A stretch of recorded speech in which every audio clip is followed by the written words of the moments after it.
جاري بيقومانم بردوام كن ميوانكي مني قالك رئيسدار هي مير هرمان ميرزا بريكاري مير ازديان شيورمندي سروكي حكومتي بو كاروبارين ازديان جب بعدري القلمنا روج باش كيكي هرمان كيك هرمان يعني براستي تخوازم بزانبم اف حستي كل با كردين مي ازدي پیدا بوید و روجاندم گریدای روجابایی کردستانی چنه که هرمان بله فرم زور سپاس که جمال براستی ام بری هر تشتکی کو پشت کو بانگامه برب جوری خدای مازن ویت افرو همو ملت کردستانی بجد دست پیکی بجد کرد بجد کردستان نل دو ماهی که وی چنده بجتن اف هسته جی الخنق خلقی می ازدی تشتکی دیاره کو پیش نهوجی اف هسته لکوان هاویه و خلقی می روش آواجی دماکو نهامتی و ویرانی بسری شنگار دهاتی براستی یکمین کسبم کو دست هاریکاری دریش کریبان و هاتن ناف دورن عرب نشین داجو و دست هاریکاری گهاندن وی خلقی تأکید هست خلقی می ازدیجی ده او هسته بتن کبوان هاریکار و پشتوان بتن و همو مجال کی ده که هرمان نها بیگومان لروجبای کردستانی حجمارک زیده كردمي ازدي حنا ايوان تعديكي اكسترا زيده ترلوان بويا حمد وشعب فرينه ده وصابو همشي باوايكي قشتي وصالتي مخاب نيبا هون روشا كردمي ازدي الروجاباي كردستاني دي شوبينن روشاوان شوايه بتايبت كيكي هرمان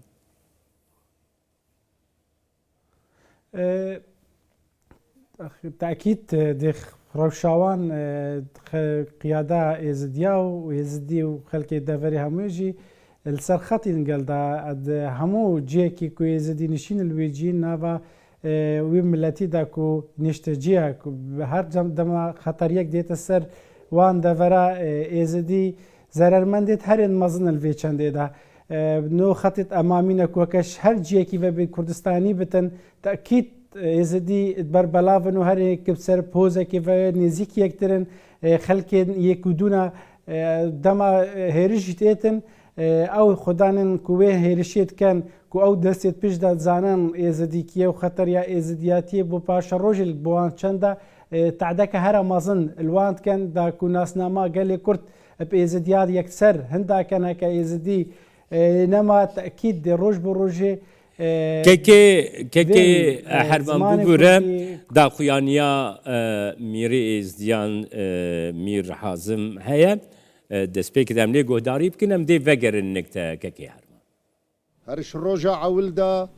جناب ميري بلكي بيواندية توي القل ملاتي ما يه كرد ويه ازدي السوريا بردوان بون دسبيك يجي بيان نامك داري خست سر او شر تشيبوي الحلبة الهردو او قركت جرنج اشرفيه وشيخ مقصود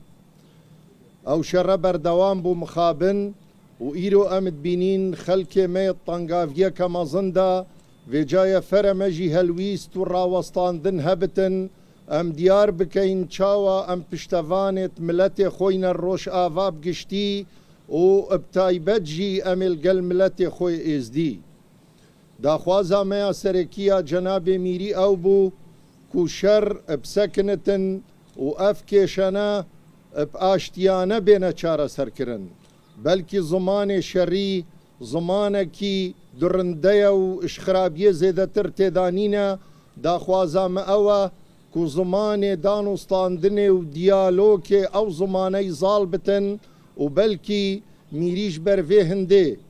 پیوندیه توید بردوام گل ازدیت مو ملت می کرد سوریا بردوام هر وصاجی پیوندیت ات مکمت کرین گل حکومتا هرما کردستانی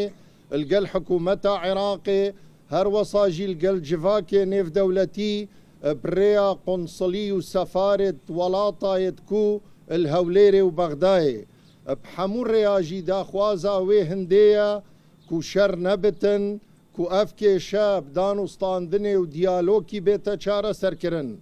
هر وصاجي بلكي داخوازا ميريش حمو ازديا او كو دستي هاري كاريه دريش بكم بوروش آفا وبلكي اف دستي دريش كرنا هاري كاريه هاتيا كرن الحمو قندو قضا وناحي وكومالقهت ازديا خرفكرنا هاري كاريايا بردواما ايرود في كونفرانسي روجنامه فانيجدا بنافي ميري ام تاكيدت كين كود بردوام بن سر خرفكرنا هاري كاريا بوروش آفا قمان تدانينا ام اوين قربانيت سي هشت سالا 2014 برينا ميا فابويا هاتانهو شنگارش بيرا منچويا اجبر هندي امد بينين پەیوەندیت میری لەگەڵ حکوومەتە عێراقی و یا هەرێمێ ژبەروێ هەندێنە و گرنگیەکە مەزن بسنووری بێتەدانل سنووری عێراقی بگشتی و سنووری منطقە شنگارژی بتایبەت بەلکی و جیهەتەکە نەگەلەکە قایمە و دەردەسەری و نەخۆشیت دیتین ئەم داخوازت کەین ش حکوومەتە بەغدایێ پرێیا هێزێت ئەمنی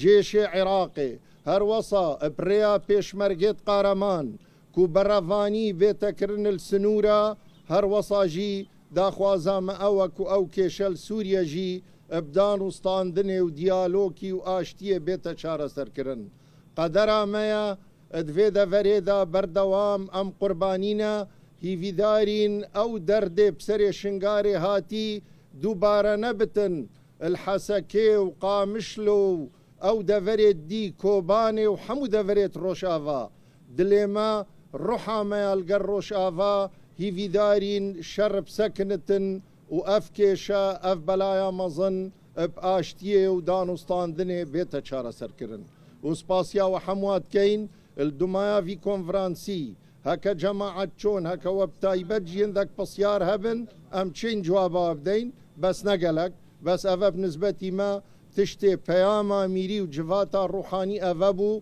مقاهان دوا دوباره تأكيد السر اشتي ديالوكت كين وامد كيف خوشين كونه بو دمكي كيم شر سكني هي في دايرين او شر سكنين يا بردوان بد قالك سباز بو حمولايكي قنوات عربية يحتاجون بالعربي ممكن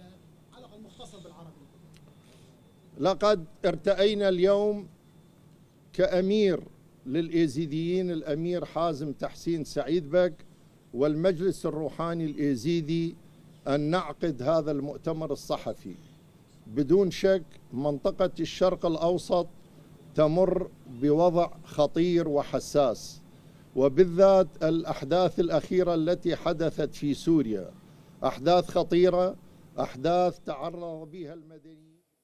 بله داخویانیا جواتا روحانی هر وحیا میره ازدیان بوکو پیشگیری آخویا تمام جبو روجاوای کردستانی آنی زمان غم آخویا لسروا بویرین کل روجاوای کردستانی رودایی آنی زمان و به هر آوایی کو آمدن دستی آلیکاری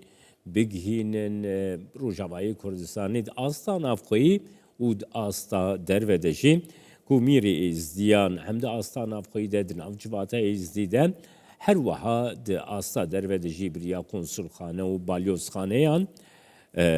او حول دانه کو فشارکی بکن کو افروشال سوریه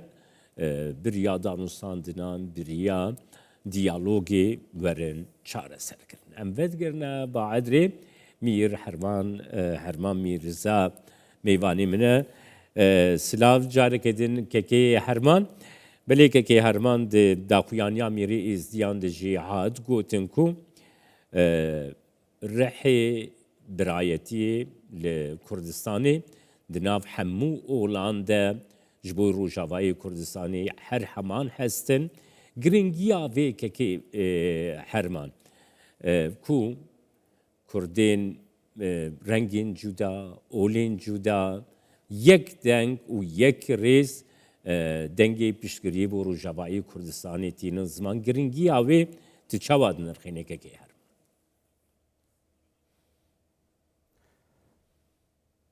یەکەم جارێک و ملەتی کورد سەرانسەری گیانێ یەک دەست و یەک بریارت بتن بەرامبەر ئەوژی ڕۆژئاوا بوو ڕاستی دژمنێ ملەتی کورد دا دیارکردن و چەند دژاتیا کووردا بکەتن دێ کورد یەکگرتی بن و باڤەژی فەراغێکێژی نەهاتیە ڕاستی و درستی و وەفاء جەنابێ سەرۆک و کومەرجەعی ملەتی کووردا و ئەوی ئەف تشتەدا دیارکردن و هەر جارێکە ملەتی کورد تووشی نەهامەتیەکێ بتن دێ بەرامبەر هەموو جیهانێک و دێ دەستێ پشتەوانی و هاریکاریە درێژ کات بۆ ملەتی کورد و دەتە دیارکردن بۆ جیهانێ ڕاستی ئەوە هەمووش زانایاویەک و ئەو ئینسانێکی هۆسای مەزنێک و بەرامبەر vê cîhanê hemûyek û kedê diketin bo miletê Kurd ku azad û serfiraz bitin ev jî hemû cihûdê wî ye heke çend pêkhatiyên Kurdistanî hemû destê ku du girtîn ew jî ku hekîmiya cenabî wî ye bo vî miletê vê ca ku eşq û viyana miletê Kurd bûye ku du bi tir wazê de bitin ez jî gel da me ku diyalogê û zanînê ku rabin ser tawlê ku gengeşeyekê bikin û bigehne çareseriyên aştiyane ku ew mişkîlet berdewam nebin belê rastî باورî nemaye rastî vê îro roj xelkê me ye rojava daxwaza ew axa ku hatiye veqetandin Rojavayê Kurdistanê çi serêkaniyê bitin çi efrîn bitin îroka wext wê hatî ku evê çendê bikin jî û metalîbê wan ew bin ku dîsa ew jî dabirandin nebitin em dizanin ku xelkê me Rojavayê xeteriyekê de wextê ku çi şiarata wan nîne hem destê harîkariyê hem dîfa lêkirin çengo ew kesanên îroka hukmî li Sûriya dikin çû bawerî û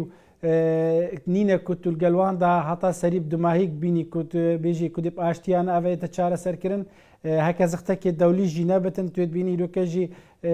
fetreke zemanî de ku kiçikok da hemû piştevaniyek bû dijî me ku bû piştevanî bi wan hate kirin ew jî bû xeteriyeke mezin li ser Rojavayê me yê Kurdistanê de ew jî dijatiya netewêtiye girtî şev rojekê de hemû navçeyek radest kir ez dîtina min bila wekû carê ku mehel aliyê siyasetê de ku em lê birînî rastî xeteriyeke yekcar zor e hey xastan ser şingarê jî şingar jî bêbeş nîne çengo hudûdê ku sinûrê şingarê û sinûrê Rojavayê girêdayî yektir e ew jî hawin doşik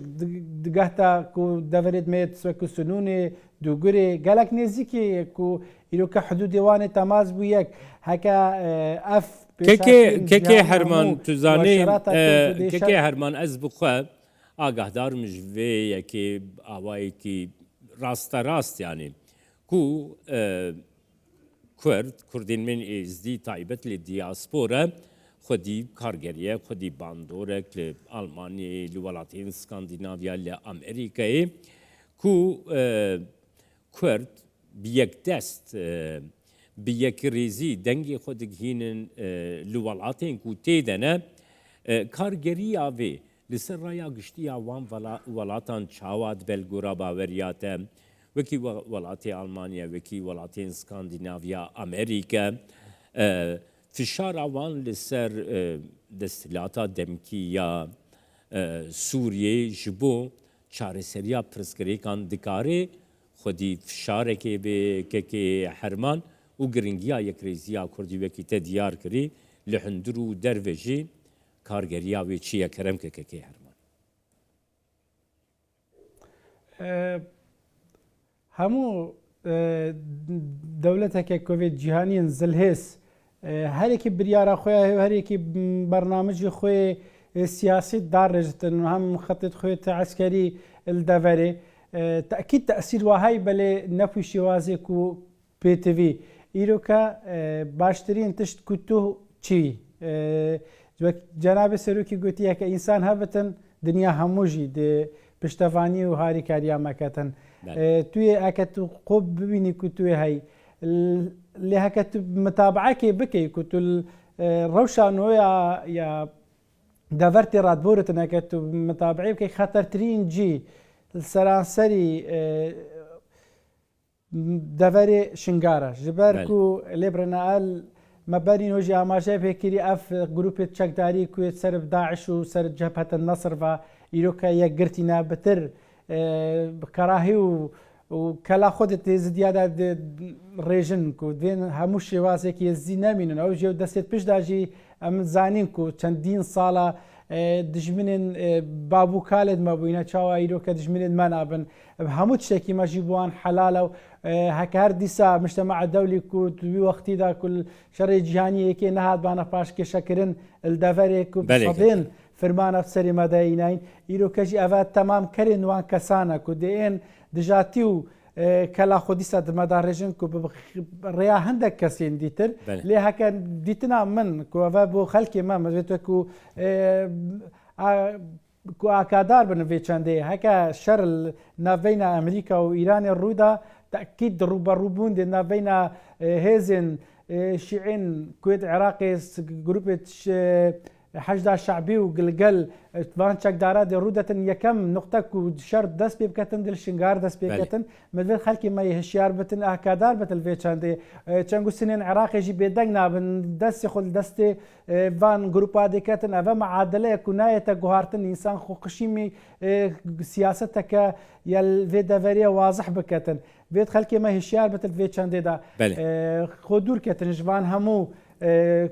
شر والوزيا براسي ديتنا من زوترين وقت خب دنا رخكي تشتركو وقت بچتنوكي 2014 بله دست خوش سپاسیاتت که رئیسدار که حرمان میرزا بریکاری میر ازدیان و شیورمنده سروک حکومت و کاروبارین ازدیانش با عدریل گلم